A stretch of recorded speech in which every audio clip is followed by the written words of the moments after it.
Hey, hey, hey, friends. T Shank here with Marc Pitman today, Mr. Bowtie. What's up, Marc? Yo, T Shank, good to be here. I always feel like I should have a rap name, but I don't know what it would be because it's probably like Pit around Pit, which is just, Maybe not the best. well, it's better than some alternatives of Pit, though. So, Well, true. Maybe by the end of this today, we'll come up with one. I like coming up with rap names. Don't you worry. We got this. We okay, got this. great. So, I'm here today. I wore a bow tie, Marc, because I saw something about Tony Martignetti wearing a bow tie when he interviewed you, and I was All like, the cool kids are doing it. This must be a thing. I got to get into it. He had one of these taped to his shirt, one of my business cards taped to his shirt. Nice, so nice. Well, I just, you're a pulled this black out of tie. my- You've really classed this up. Thank you. I was going to go to a gala after this. Right. Wanted to keep it classy. Just pulled it out of my closet. So Appreciate that. I'm here with Marc Pitman today, a good friend, an executive leadership coach, and an author. The author of The Surprising Gift of Doubt. That's what we're going to talk about today. Marc, give our audience a quick intro on who you are, what you do, what you're about. I am, my name's Marc Pitman. I usually say I was born at a young age. My parents' names were mom and dad, but that doesn't really differentiate me. I'm an executive coach who just really loves people and really is surprised by our ability to beat ourselves up. One of the things that I learned early on in a position I had, Emily and I were at my wife, Emily and I were at a boarding school, and we noticed that we liked working with the student leaders in the boarding school, but we felt like we were cheating because of course we'd like that. They're the leaders, they're the fun ones. And then we realized that when we looked around, all the other students had people to work with them, people with learning disabilities or behavior disabilities, or there were systems. Student leaders were just kind of left on their own. And that I find that with leaders anyway, the higher you get up in leadership, the less supervision you get. And so there's more risk because you as a leader know you could screw up, but there's a lot less supervision and it's not really clear who to go to. So as an executive coach, I love being able to be that coach where people can go to and talk things through, think things through, and help them just realize that they're smarter than they think they are. They do have this. Yeah. Yeah, the imposter syndrome for sure. And sometimes you don't feel like you've got, people to talk to who are in your shoes. So, well, and you don't know who, I was doing a session here in Greenville, moderating a panel of new executive directors, Greenville, South Carolina. There are 37 Greenvilles in the United States. So hashtag, that Greenville is us. That's true story too. That's our hashtag. I didn't know I knew there were a lot. I didn't know there were that many. Yeah. It was, the branding of the community realized, we'll just own it. There's a lot of us. So we were doing this moderating a panel of 3 to 5 year people for the CEOs of nonprofits that are 3 to 5 years into their position. And it was shocking how consistent it is. And I've seen this over almost 20 years of executive coaching in for-profit and nonprofit, that people are not prepared for the role. And part of that is because there's not a lot of good leadership training that is, there's a lot of great leadership training. It's not always accessible or thought of. High performers seem to be able to do stuff. So people don't think about getting them the training they need, but also hindsight's 2020. When we walk, I had one mentor that said, the view is always different from the captain's chair. So when you get in that senior position, you realize, oh, these are all the other inputs that are going on. I had no idea. And so many of us find in our roles that the first few months of a new position, like a CEO position or business ownership, is where we start calling people from other parts of our life saying, I'm so sorry. I didn't realize. I understand better now. How do I do this? Yeah, well, and then there's that too. So I asked this group, I thought it was a softball question. I asked the group, I said, all right, we had a great conversation. People were honest and authentic, standing room only. The atmosphere was great. So I figured this would be an easy question.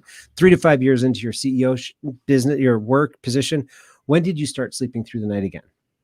And there was this pause and they started looking at each other. Are you sleeping through the night? I'm not sleeping through the night, because meeting payroll and dealing with all the personal attacks that people are making at the organization, but feel personal and sometimes are personal. They said, yeah, we're still not sleeping through the night. And you could feel the entire energy in the room. Like the oxygen was sucked out by all these wannabe people that wanted to be CEOs. Were like, I'm signing up for insomnia. I didn't realize leadership meant that. So I just scramble quickly and find some other softball question to ask them. But I was appreciative of their honesty in that too. So let's talk about uncertainty and doubt in leadership, because that's what your latest book is about.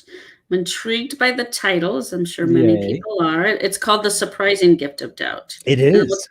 What's the sub headline is about uncertainty in leadership, right? Yeah, becoming the leader you are meant to be. Yes. Using uncertainty too. So I think where I have found part of the reason for this coming up with this framework was I couldn't explain what I did as an executive coach. I would say it and then people would not understand it. So that forced me to create this framework of leader's journey where most people feel doubt, but they seem to be surprised by it. They seem to think that they're the only ones that are feeling this doubt and that all the other leaders, whatever level of leadership you are, all the other leaders seem to have it all figured out. And I'm the only one who doesn't know what's going on. And the gift in that, which is the surprise, is that it could help you if the conditions are right. Either the doubt just grows so much that it forces you into the other part of your journey, or if you have people that help you transition to the other part of the journey, it moves from being what's wrong with me, why am I so broken, to why might I be perfect for this role? Why might my organization be exactly the voice that our sector needs right now? And that leads to a whole bunch of better questioning that actually increases your confidence again. So the journey is usually we start out in this high confidence of leadership because either we're confident in the person that calls us out on it or puts us in leadership over something, or because we've seen it in ourselves all along. So of course we're a leader. Fortunately, somebody finally sees that in us. But when we start leading the way we copy other people. We've seen people lead, parents, teachers, bosses, coaches. We've seen people lead. So when we start doing what they've done and people don't respond to us the right way, that causes our confidence to plummet.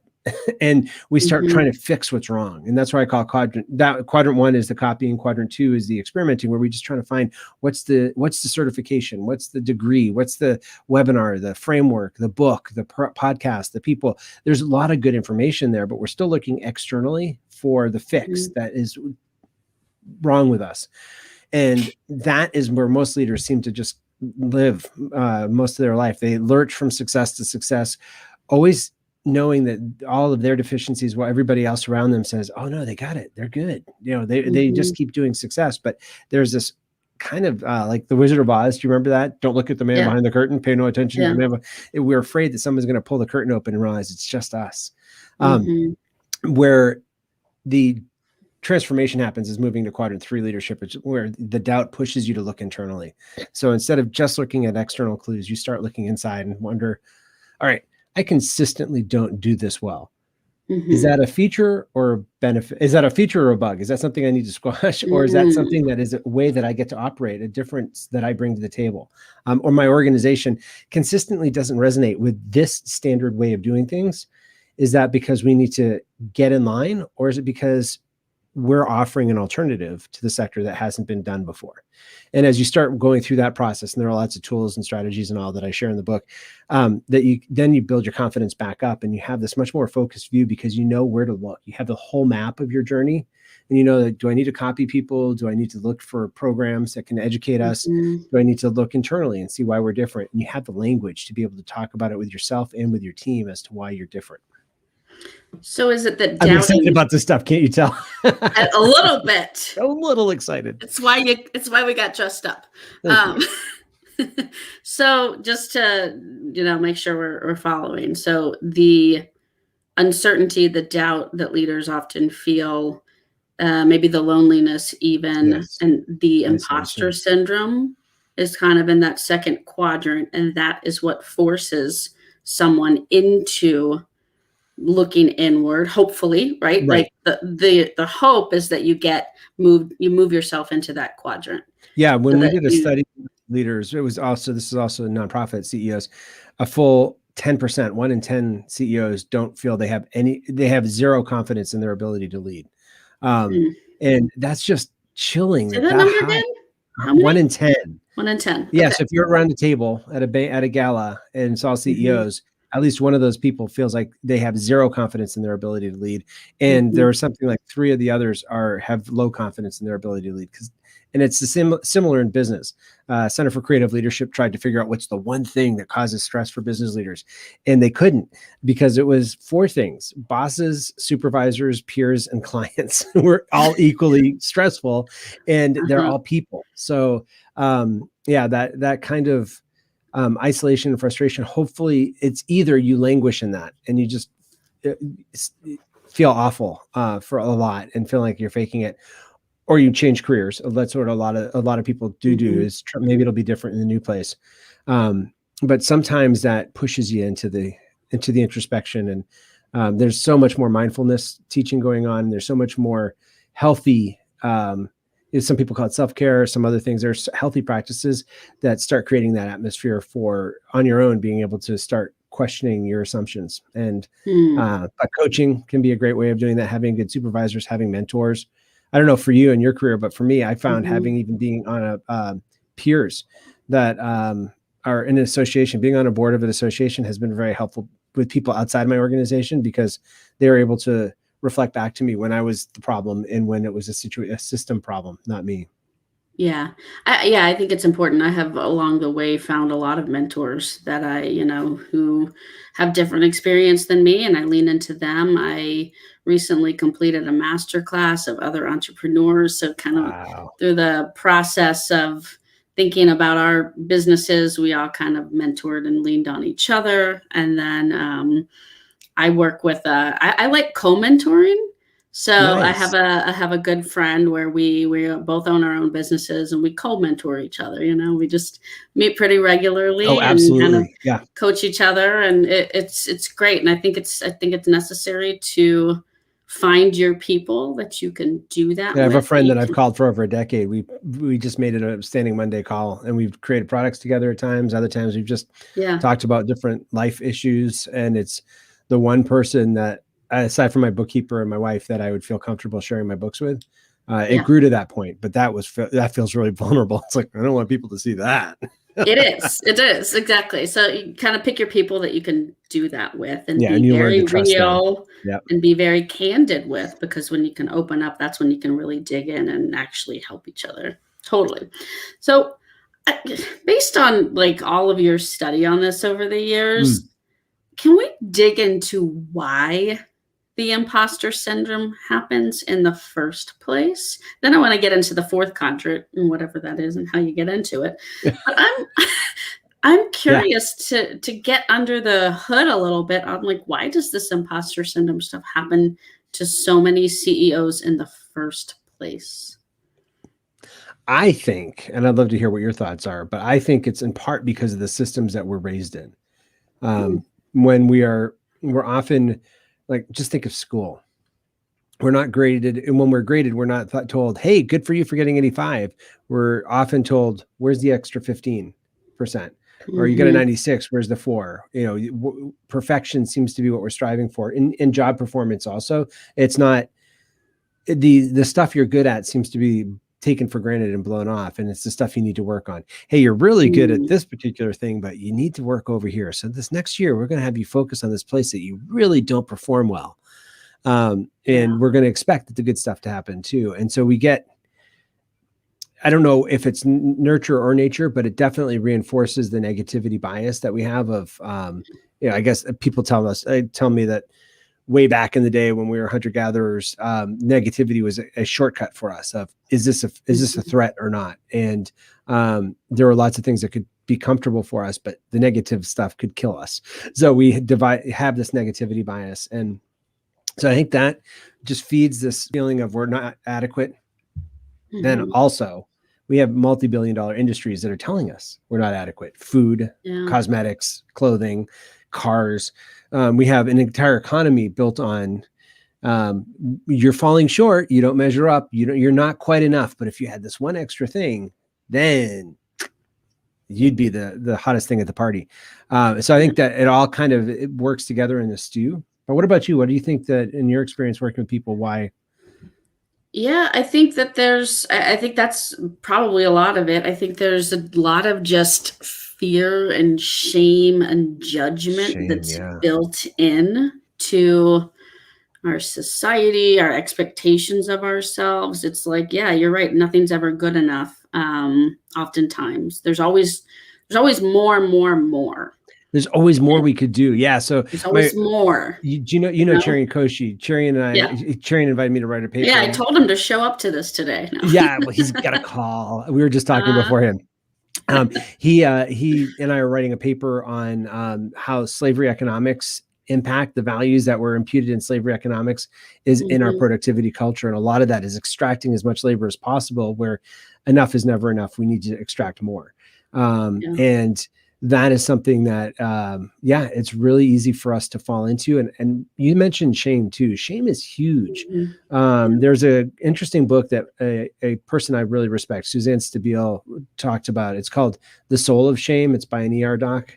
It's from a Christian perspective, which happens to be my perspective. So I realize it may not be a book for everyone, but the idea that shame is a foreign object, it's not something that should be on us. And it's been interesting as I try to do a shamectomy in my own practices.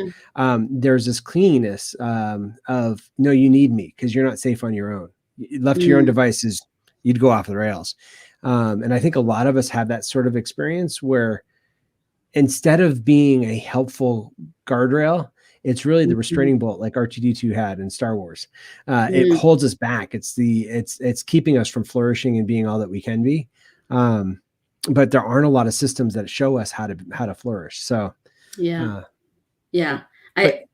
think there's a lot of things in our society that, control us through shame and through this. And hey, George, by the way, hi, George says hi. Glad you're here, George. Oh, hey, George. What's up, George?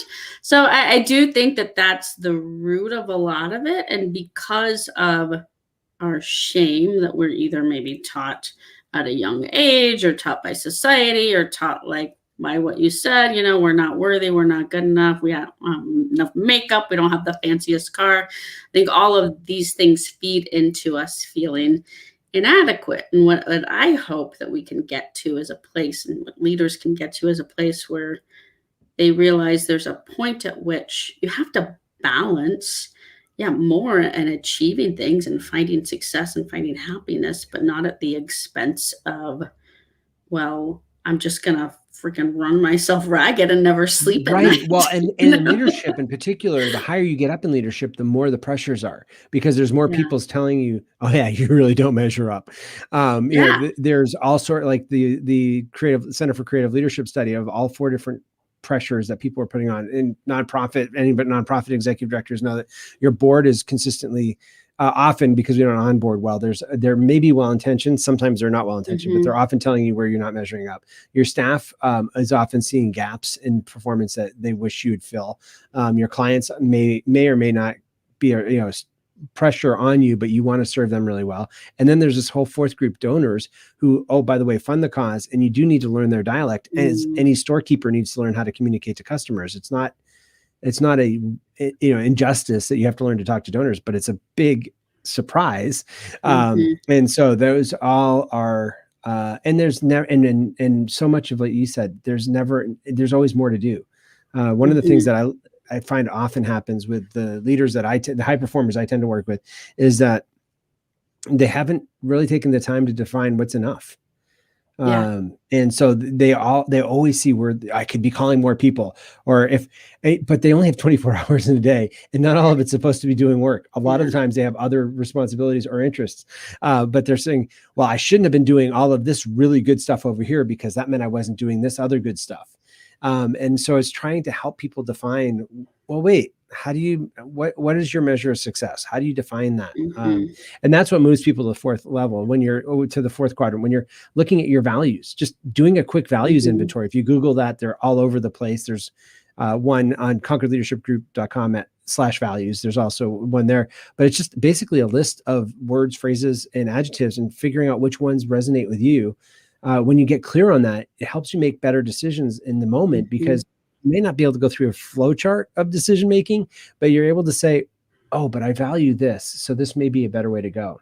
An example of my career is independence was one of my values. And it was shocking for me to see that, but it made sense that when I was joining a team, I needed to join it and know that I was subjugating my independence value, or that it may not be the right place for me. Like a bureaucratic environment may not be the place where I'd be the best, do the best performance, or bring myself fully to that. And that was really helpful in different choices I made in career. And a lot of people find that just finding their values, and then also the trick here, Taylor, is then looking at their organization's values, even if they're the CEO, and wonder, maybe this is why the stress is here. I'm constantly fighting against myself every day. I'm standing on values that I don't agree with. Which can be an area for growth for sure. Yeah, for sure. I think the values they have to align. And I also think that it's clear expectation setting with yourself and your team. So sometimes it's just like, well, we have to meet this goal. Well, why? How did that goal get set in the first place? Is it realistic? I think we set ourselves up for failure often by setting really unreachable, unrealistic goals. Or the wrong goals. So one of the things that I talk about in the book too is that many leaders set only goals for work. And so they're doing the work goals and they're feeling like they're not fully present, or they're not, there's this just something's wrong. And it's because they haven't brought all of themselves to their goal setting. So they don't have any goals for their social life, for their intellectual life, for other parts of what they want to do. And yeah, you're absolutely right. That was a really good point, Taylor. Thank you. Yeah. Well, I like going back to what you said earlier about, we often look at, well, okay, you got to this, but what happened to the other 15%, right? A couple of years ago, I went to a retreat where we did the Gallup Strengths Finders assessment, and I hadn't done that one before. I'm not certified in it, and that's the only reason I didn't talk about it in the book, because I do like that one as well. Okay. I talked about a bunch of them, but yeah, I love Gallup's. Well, I like that it flipped the script on how to assess yourself based on okay, look at your strengths and focus on your strengths, because there's always going to be stuff you're just naturally not gifted at. Hey, guess what? It's okay. That means you need other people. That's actually a benefit. Build people around you, this is why we're communal creatures, and so it's okay to say, this is what I'm good at, and these are my gifts, and own it. And then these are not my gifts, and I'm going to find other people who are really good at these things, and we fill each other in. Absolutely. When I'm working with teams on that, though, I do try to moderate it a bit, because the goodness is learning what I'm great at and how I'm gifted and what I can do. Most of us work in environments that aren't organic, or that we don't have all control over. So there are times we're going to have to do stuff we don't like the Highlands Ability Battery, which I talk about in Surprising Gifted Out. It tests you on how fast you do seemingly meaningless tasks, and it pulls up 19 innate abilities that you have. You can't skew it, because it's not like, how do you feel about this? It's just, how did you perform? And one of the things that showed for me really early in my career was that I'm not really good at paperwork, that I need to put a lot of time in there, which I kind of knew, but it was interesting to have this objective measure. So I knew in certain roles that I would have to put 3 hours of notes, doing the minutes of the meeting after a board meeting, because I needed to get those done. But it was also really good for me to be able to look for, as I've been partnering with others, look for, okay, I bring this skill set to the table, and although I may be wanting to bring the same skill set to the table, I might need a different skill set. And so it helps give you that language, Gallup does, of maybe we need different people from different categories of strengths, which I think that many assessments help with those kind of, if they're done like Gallup, where they're done to create and produce grace, as opposed to confine people and slap a label on people, which a lot of harm can be done when it becomes minimalizing or pigeonholing people. That's not good. Yeah. Use it and take some of it with a grain of salt, in my opinion. Well, because there's confirmation bias. Yeah. My dad went through medical school, and apparently the Merck manual, everything, every time you're studying the blue book with all the diseases, you think you have that disease. Because, I've coughed before, so I must have this really chronic disease. So there is a little bit of that goes on too. Absolutely. Well, hey, Mark, I know you gotta go catch a plane. So tell us how we can get your book. What any final closing thoughts on I love takeaways? saying it's in all the best places, or all the places great books are sold, because Yeah. if it's Ooh. not there, then maybe it's not a place that sells Maybe great it's books. right. So But why give them any money? right. So it's on Amazon, definitely. They're the big dog, but all the independent booksellers have it. If you want to get it for your team, Porchlight Books, which used to be CEO 800 Books, they have the best discount so far. And it's going to be on Audible. At the time of this recording, it's going to be on Audible in 4 weeks. So I love the audio versions of books. Otherwise, Conquered Leadership Group is a great place to find people. Find me at conqueredleadershipgroup.com. And I try to be really responsive on Twitter at Marc A. Pitman, MARCAPA as in Peter, ITMAN. Looks like Marc Capitan, but it's not. Mark, conqueredleadershipgroup.com. I put that into the comments. Thank you so much. And I hope that they have it at Foggy Pine Books. So you got to come visit me in Boone. Mark. Yeah. Okay. It's not that far from the real Greenville. And there's an amazing local bookstore here that was featured several months back by the Colbert Report. They did, and I'm going to send you this commercial because there's this tiny, cute little local bookstore, and it got featured on Colbert. It's right. Well, I'll quickly Google them so I can send it to them before it gets to you.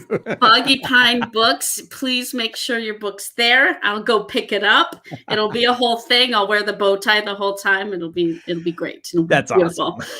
Awesome. Thanks for having me on. This has been a real pleasure. Good seeing you. Good catching up. I appreciate you sharing your insight today, and we'll see you next Wednesday, everyone. Bye.